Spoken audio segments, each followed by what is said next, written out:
I did my leadership biography on Anna Gillingham. Anna Gillingham is the co-creator of the Orton-Gillingham method for learning. This method is important to me because I'm a special education teacher and many of my students benefit from a multi-sensory approach to learning. Anna Gillingham was part of that creation. To me, a successful leader needs to be a person that exhibits confidence, knowledge, and passion, and have excellent communication skills. Confidence is important because no one is going to follow a person that does not believe in what they are saying. Knowledge is important because someone with a background and experience in a topic will be able to speak on its pros and cons the most and be able to relay it best to others. Passion is important because if someone is passionate about something, they will show excitement about it and get others to emotionally buy in. Lastly, communication skills are important because a leader needs to be able to successfully speak about what they are teaching or leading if they want others to follow in what they want. A confident, knowledgeable, and passionate person with excellent communication skills will be able to successfully lead any group of people. Anna Gillingham had all of these qualities. She was born on July 12, 1878, in Batavia, Illinois. Gillingham went to Swarthmore and received a Bachelor's of Arts degree in 1900. She also received a Bachelor's of Arts from Radcliffe College in 1901.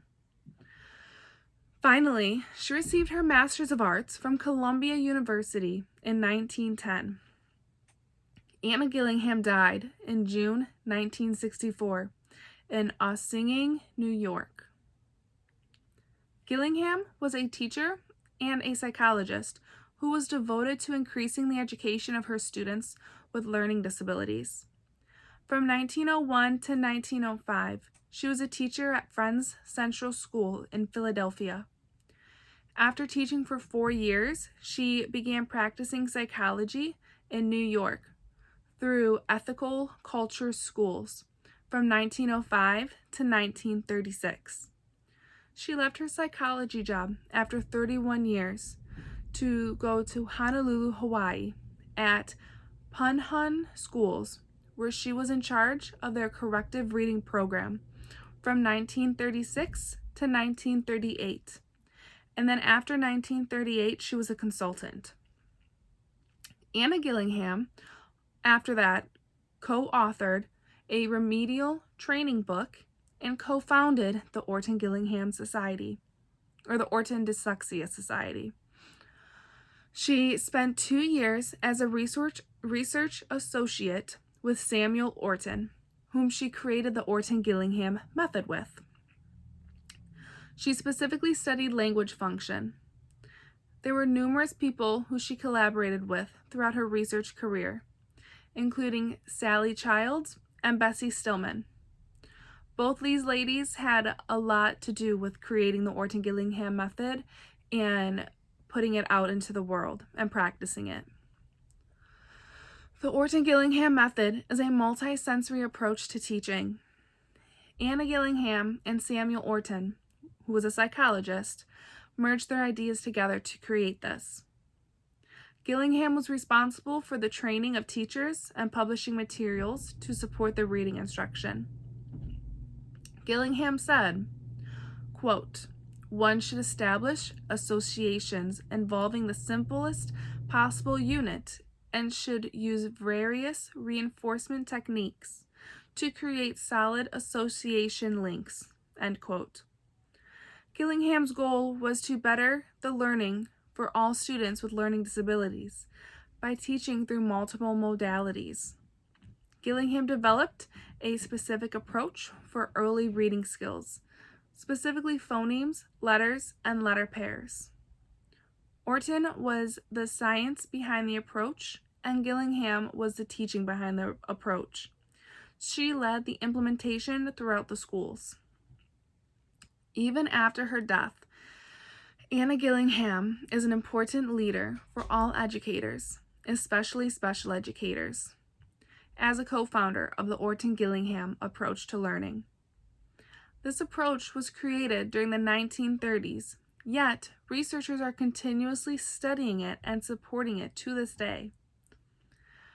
There are still multiple trainings offered throughout the country for this, more than 40 years after her death. The training is a minimum of 30 hours, with an additional 50 hours being supervised over 8 months. The trainee will be observed and graded on implementation of this method. While there are strict guidelines in place, it ensures that Gillingham's teaching legacy is staying intact, and teachers across the country are able to successfully learn and implement this program to maximize their student learning and achievement. I have been looking into this approach, and it costs over $1,000 just for the week. And I believe Anna Gillingham's leadership style is transformational. I believe this because while she is currently inspiring others, she is not present due to her death.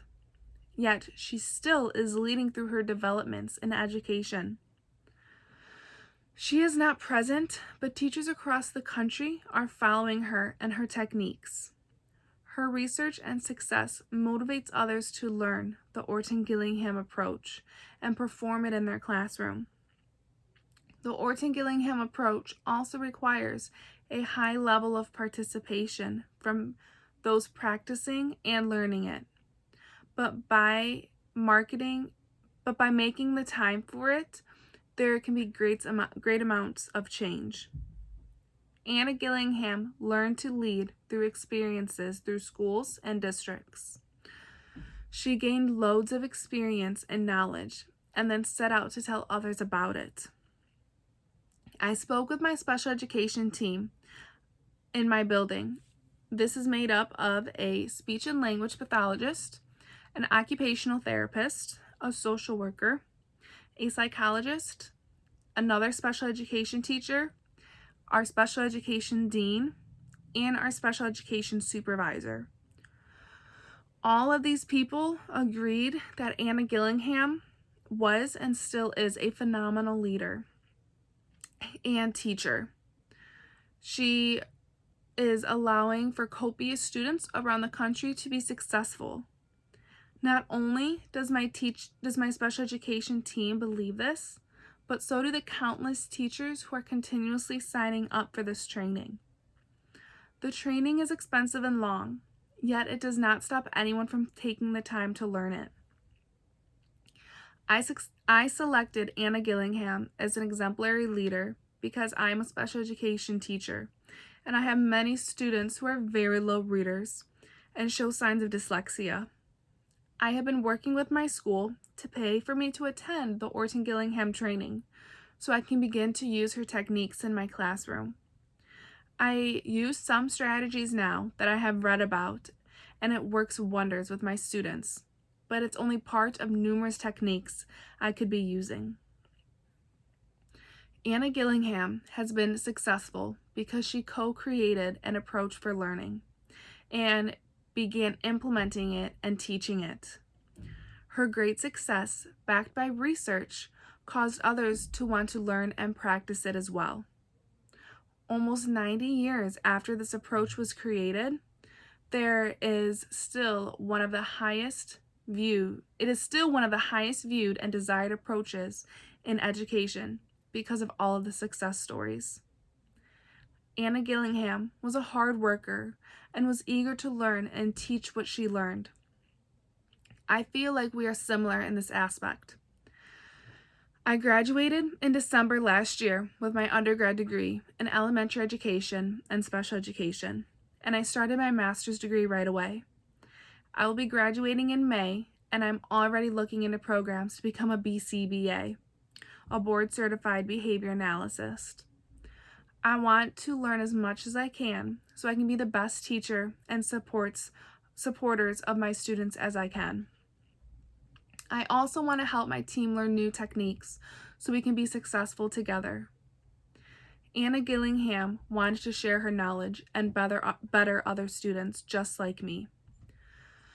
I wish I could learn her skills of the Orton Gillingham approach and be able to share it with my students and other teachers in my building. I'm jealous of all her knowledge and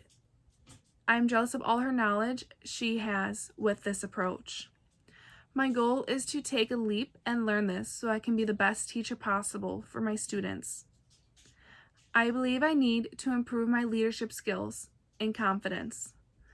Anna Gillingham was very confident in her approach for learning and getting other people to buy into it.